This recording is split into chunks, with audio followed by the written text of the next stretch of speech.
what did the Grassley comments do for both sides?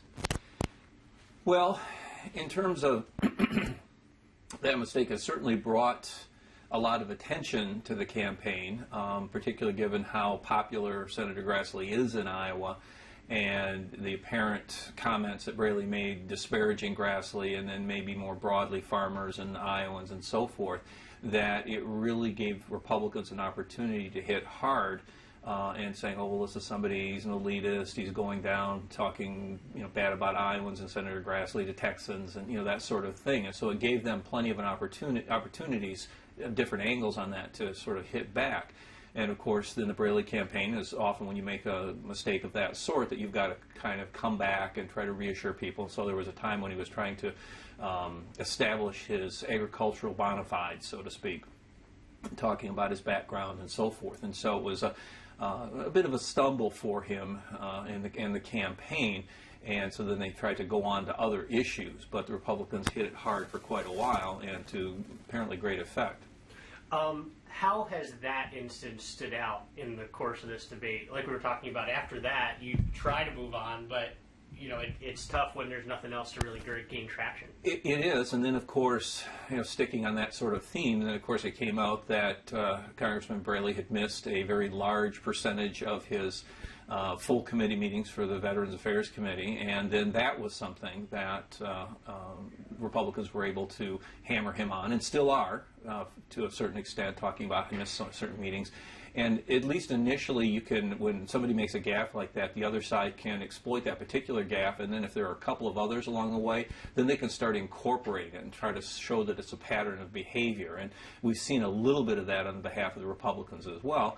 And of course, on the other side, Braley has tried to tag into a couple of statements that Ernst has made, either during the various debates that we had for the Republican nomination process, where sometimes you get asked a question on the spot and you maybe don't have the most articulate or informed answer, and so sometimes that can come back to haunt you as well, and so she's had to clarify a couple of times as well.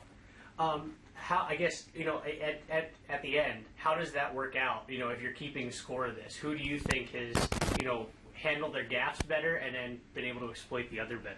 It's always hard to say, because for supporters of each of the two candidates, they're probably comfortable saying, oh, well, that was just a mistake, or they explain that away and they're happy with it. But it's always, how does that affect those middle voters? Do they get then sufficiently turned off by somebody? And if you make a mistake like that and say, oh, well, somebody made this mistake early on, but he or she has done okay later, it's always hard to say. And of course, that gives the other side, or I shouldn't say gives, the other side is going to try to take the opportunity to continue to hammer a particular point, and especially if a candidate continues to make slight missteps along the way, maybe not the greatest speaker or something of that nature, so that they can keep hammering the point to try to keep it fresh in voters' minds. Because, of course, with, for example, the Grassley comment, that happened a long time ago, or was brought to light a long time ago, and it's hard to keep that fresh in voters' minds as sort of something that's worth voting on all the way up through at least the time when early voting starts in Iowa, if not Election Day. And so if you just continue to hammer it with no sort of change in tone or tenor, then it becomes old news, and it's like, oh, not this ad again. And so you've got to find, if you're going to want to continue to exploit that particular point, whatever it happens to be, you've got to find new or fresh ways of portraying it to continue to reach out those remaining few undecided voters, whoever they may be. What's the risk you run of beating the dead horse and turning what was originally something that's good for your side into something that you hit too much? Well, that's it exactly, and that after a certain time, what the candidate that made a particular gaffe can always say, oh, this again, or we've heard that before, or as Reagan said in one of his debates, oh, there you go again, kind of a thing, saying, look, we've heard this before, you haven't got anything else, so there are different ways that you can criticize that and try to get around that particular point. And especially then if you've got things that you can attack your opponent on, then you can usually get past a few mistakes of your own, because everybody's going to make some mistakes during the course of a campaign. And the question is, how big are they, and how long-lasting are they? And so that's where we're sort of at right now, where we're kind of seeing some of these mistakes being recycled in various ways. Moving over to kind of our other focus, 2 debates in 5 days. How common is this? Does this sound like as much of a mental marathon or sprint, I guess, as it seems on paper at least? Or? You know, I don't know. I haven't gone back and looked to see how frequently that may have happened. I have to imagine that maybe in some of the states that have later primaries than we do, some of them in August and even September, that they do have maybe a more condensed schedule, or maybe they just have fewer debates. But it does seem a little unusual for us. Usually there's at least a week or two, a full week or a week and a half or more in between the various debates. And that makes sense because you want to give people a chance to reevaluate. You want to give the candidates a chance to maybe think things through. It's not a terrible thing to have two debates so close together. I don't know if these two debates, if they're going to have particular areas of focus. That's one of the things that you often have in the presidential debates. We say, okay, well, this one's on social policy, this one's on foreign policy, this one's on economic policy, and so even if they're close together, they're on different topics, so it's not just the same old in all the debates.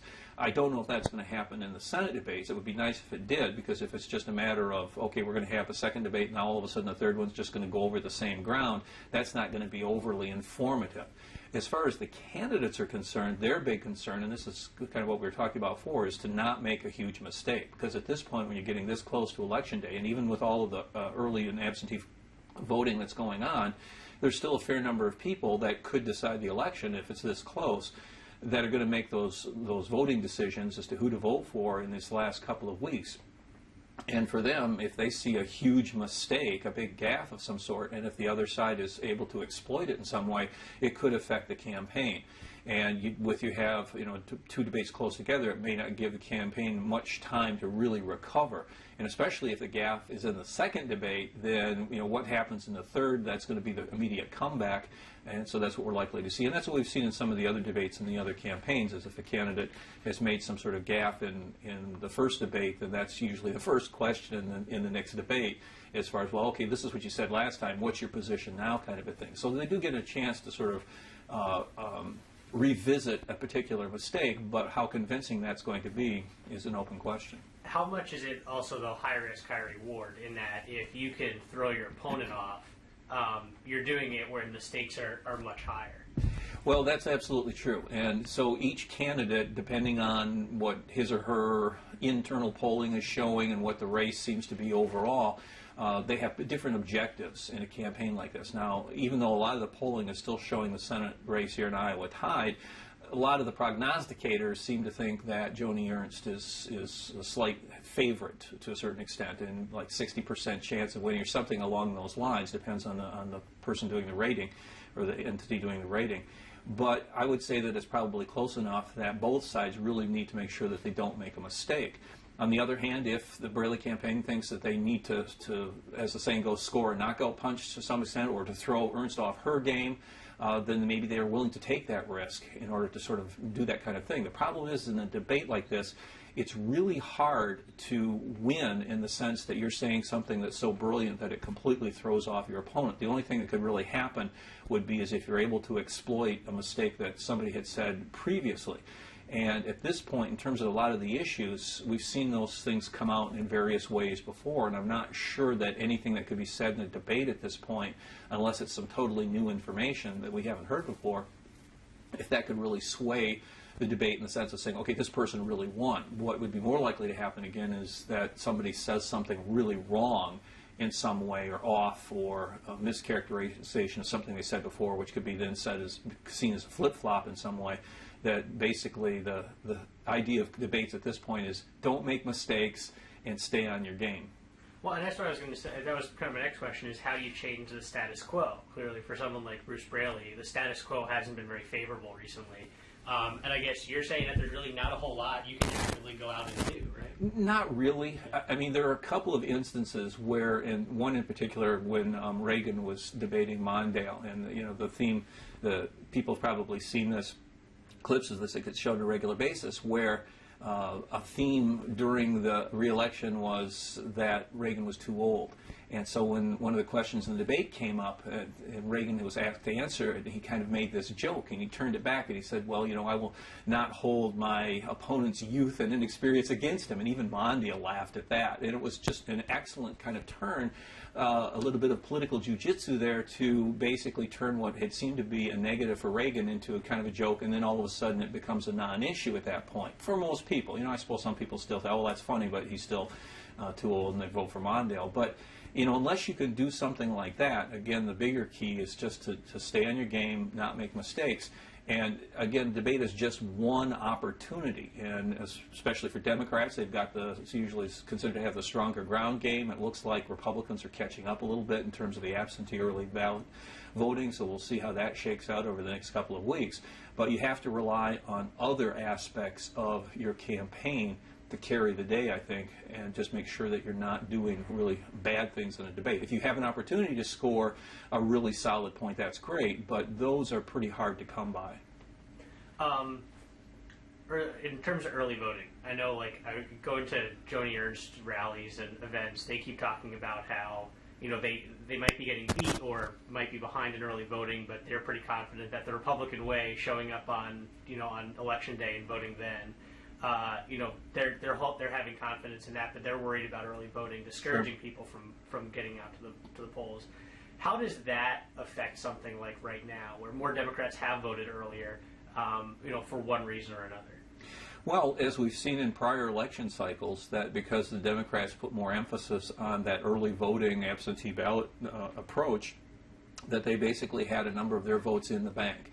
And so even people that, when they talk to a pollster and say, yeah, I'm going to vote, but if something comes up on election day, or you've got to take your kid to the doctor, your pet to the vet, you've got, oh, gee, we forgot to do grocery shopping, we've got the big party coming up or something like that, for whatever reason, that all of a sudden, well, the race is close, we're not going to go ahead and vote. And then all of a sudden enough people think that, then now it's perhaps going to affect especially a very close election like this. And so that by getting those votes in early, particularly from your base, then you're guaranteed that you don't have those sorts of problems. Plus, when you get into the last stages of the campaign, you can spend your resources on finding those last few people that maybe are supporters in your base that are less reliable voters, or for an Iowa, the no-party voters that support you and be willing to cast a vote. So you can emphasize that kind of a thing rather than the general turnout model. And so for Republicans, again, traditionally they want to say, oh, well, we'll wait till election day to vote, but that puts them behind. And even in 2012, that because of the lead that Democrats built up in early voting, even though on election day, Romney got more votes, but it was much too far behind the early voting and ended up losing in Iowa. And this happened in other places as well. And so Republicans realized that, well, we need to be able to do basically the same thing, where we can get some of those votes in the bank and then focus in the later stages of the campaign finding additional supporters and getting them to the polls. Does that change the audience for the debates, though? Because either side of the aisle, if you already cast your vote, why watch the debate? Well, absolutely. It may be still that you're going to have a number of people who are going to watch anyway, even if they've already voted, just to see what happens. And, again, you've got people that are activists or a little bit more politically active that may be encouraged to say that, yes, this is a great candidate, and talk to their neighbors and friends. And, of course, the parties are always trying to get people to do that, so you spread word of mouth and know, well, my friends voted for this or my neighbor voted for that, I just guess I better go out and vote too. And so it's still important for the people that have already voted to sort of reassure them that their vote was right, that they don't feel sort of that they made a mistake in some way, because of course they can't take it back. But I don't know that it would change in terms of how the candidates approach the debates. They're still usually going to be looking for the average voter, the middle-of-the-road kind of approach to things, even in a general election debate as opposed to the primaries. So the fact that a lot of people have already voted, and probably the people that tend to be more ideological, left or right, are probably ones. So it's really in the middle of the folks that are remaining for the most part. And I think that those are the folks that the candidates are looking to reach in debates anyway. Of course, you can always argue that the people that are the least politically active are probably the least likely to watch the debates anyhow, and so it's really kind of hard to say how much value there is in these. But it's a tradition, and we like to see people, and we like to see the candidates be able to get up and answer questions that they may not get asked in other environments, and maybe occasionally get a little exchange between the candidates as well. One last one to kind of throw at you. When we were talking with Braley and Ernst about kind of the breadth of issues, and again, back to the no one galvanizing issue, Braley was saying that, well, this is what a senator does. They deal with foreign affairs and they deal with domestic policies. And Joni Ernst kind of used it as a chance to say, well, this is just a great example of all the things we disagree with, and we're completely polar opposites because we have all these things to talk about. I guess, is there truth to both of them? Is there one that you think is much more the reality than the other one? answer to that question, or is it just two different ways to perceive kind of the same reality? Probably the latter. Again, I don't know the whole context of the questions and answers, but it's certainly true that, of course, both as a senator but also as a member of Congress, that you are dealing with a wide variety of issues. And Senate's a little bit different because, of course, they have to weigh in on treaties. They also get to confirm presidential nominees in various places, including the United States Supreme Court, but all cabinet officials and many lower-level officials as well. And so they have to be aware of these things in a way that members of the House of Representatives don't. But on the other hand, it's also an opportunity to see how people disagree on various issues, whether it's in a campaign like this. Now, I think that a campaign will tend to emphasize the areas of disagreement rather than agreement. My guess is that there would probably be instances where you would in fact have bipartisan support. We, of course, right now are in an environment that seems to be fairly partisan, and so it seems, again, that we're emphasizing a lot of areas where there's great disagreement between the parties in the U.S. Senate. But every once in a while, we'll see an issue where pretty much everybody gets on board and says, okay, we need to do something about this, and this is the right thing to do, and they go ahead and do it. Sure.